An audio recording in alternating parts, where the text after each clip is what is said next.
AFM. We'll take it from there, okay? All right, thank you. All right, Andy, I'll start with you.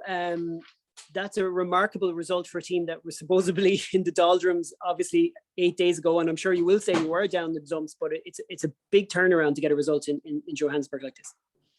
Yeah, it is, Rob, and it's a credit to the attitude of the boys. Like as we know, mate, we've had lots of performances that haven't resulted in wins, and lots of performances where we've been disappointed. But at the same time, you'll never doubt the fight and the energy within the group. So I think we're only the second team to come here to South African soil this year and get a win away from home. So that's a credit for the boys and the performance they put out there today.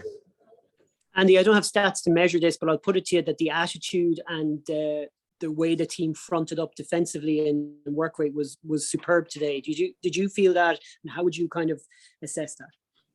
Oh, totally, Rob. Like, one of the things, if you go back and watch the teams that play here, they often start really well, but they fade with about 20, 25 minutes to go, and that's where the Lions come over the top of you. But we talked about it all week around just having to be tough and having to stay in the fight and having to keep working. And as I said to the boys in the shed afterwards, we can't coach that. That's attitude, and that's what we've got in spades, which is brilliant. We just need to tighten up some of the other areas that we can control, some of the looseness of what we're doing. And when we do that, which I know we will do that, we're going to become a very difficult team to beat. That was a hairy finish. What is it about the way the team finished that they kept coming back when the momentum was all against them? They dropped to a 12-point lead. The game seemed to be slipping each time, but then there was answers. I mean, I'm thinking of Porch and Fafita and the role they played in that last penalty. That's one example. I'm thinking of Dylan Tierney-Martin's effort in the turnover. Maybe just talk me through how happy you are with the way the team reacted to all those little kind of moments of challenges. Yeah, and the bloke beside me, his couple of turnovers at the breakdown, again, there's real fight, there's real belief. I'll tell you one of the things we've really enjoyed this week, and we've missed it for 2 years, but going away as a group, and you just build trust and camaraderie and rapport with each other. And actually, I said to the boys before the game, you could see the belief in each other growing throughout the course of the week. And so we're going to need that tonight, and we did need it tonight. It's great to get the victory. We know it's not perfect. We know we're nowhere near where we need to be, and there's still too many areas that are definitely within our control. But the attitude and the desire and the fight is definitely there. On to the Sharks. This has the potential to change the narrative of your whole season if you can deliver another performance next week.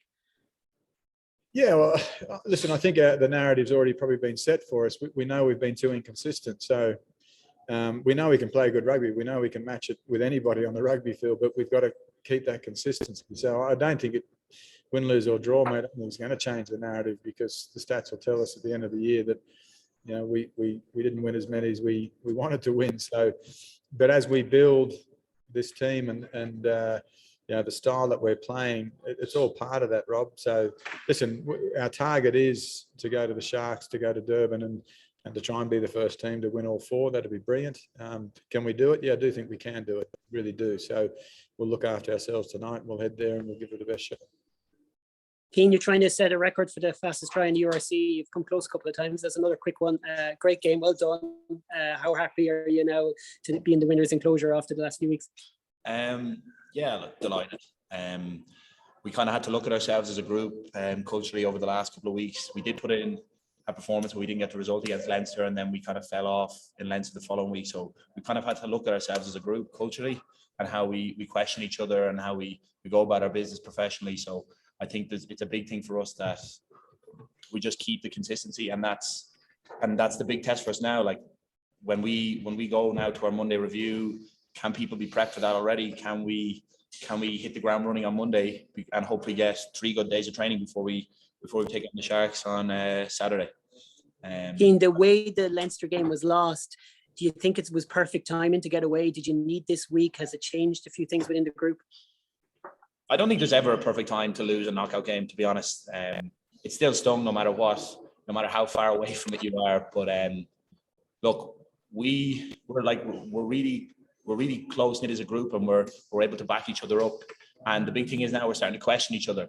And we're starting to test each other, which is huge. And you can probably see that showed up in the last 10 minutes, because we really didn't let ourselves let ourselves back down against this, because most teams that have come here when the Lions get momentum, they start they just steamroll you then. So like, it's never good to lose, but it's a real chance for us to bond as a group, because most of us will be here next year. So it's a great thing, but also it's never nice to lose a knockout game. So a lot of momentum went against you. I said to Stanley already at different points in those closing stages. You have the altitude issue as well.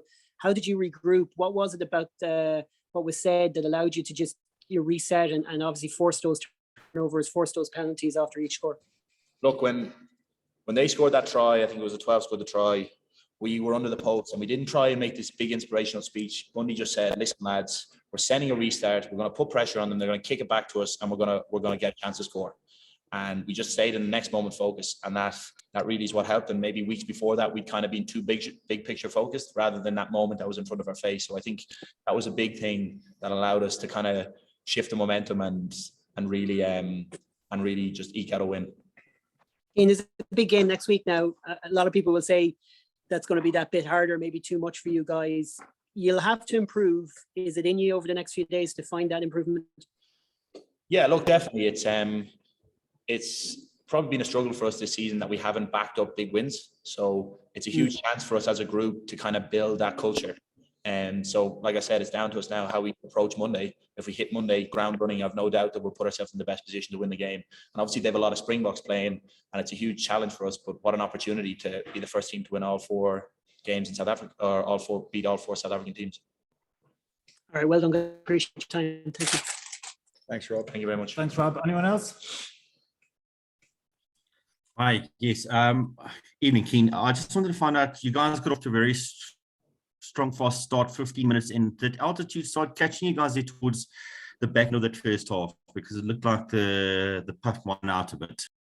Yeah, look, it's a lot of ours first time. I think Bundy was the only one that had played at altitude before, so it was a lot of ours first time to play at this level. So it obviously did catch up, but it's a testament to us as a group that we stuck in there, we stayed in the fight, and ultimately had the last little burst to win the game.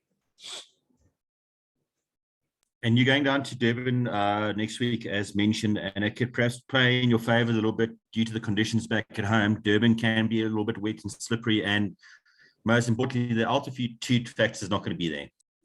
Yeah, look, like we were saying that imagine what it's going to be like now after not having a 13-hour flight before that, and we have a full week, 3 days of training rolling into it without altitude. Like it's going to be a real step up for us, obviously physicality wise, but I think the lungs might feel a little bit better than they did out there. Thanks. Anyone else, guys? Rugby 365. And a lot of injuries. Was that a tactic, or was the guys really that hurt? Is that to me, Jan? Yes, please. Yeah, no, we had injuries, mate. So we had 2 HIAs. One returned positive, which was good. One couldn't get back out there, which was disappointing.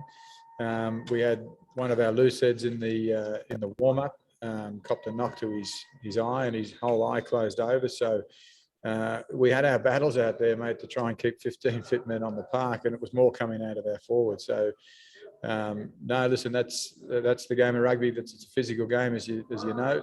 Sometimes you pick up the injuries, and we did a few tonight. Thank you. Okay, guys, we will leave it there then. I'll send around the recording in a few minutes, okay?